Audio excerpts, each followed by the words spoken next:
Hello, this is the do-it-yourself scavenger hunt. You're going to need some supplies, such as paper and crayons or markers, and your imagination. Start thinking about things around your house that you might want to include in your scavenger hunt.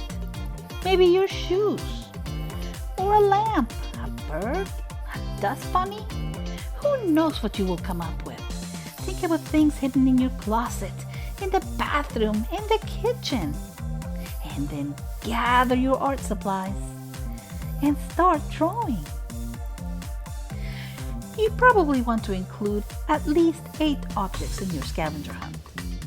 But if you're a very little kid, maybe you should start with 5. If you're an older kid, in addition to the drawings, you probably want to write the word under the object. Once you're done drawing all your pictures, you want to get a grown-up or a sibling to time you so you know exactly how long it takes you to find all the objects in your scavenger hunt. Look at this one. It's coming along beautifully. I see a button, a lamp, a salt shaker, a pencil, a basketball, that looks like a baseball cap, and a little bunny, a dust bunny I think. And I see a shoe. I wonder what color it will be. Can you guess? Red.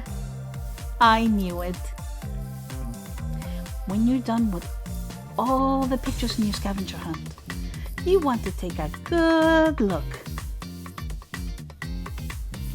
Now that you're all done, start searching. You did it. Great job. Thanks for joining us.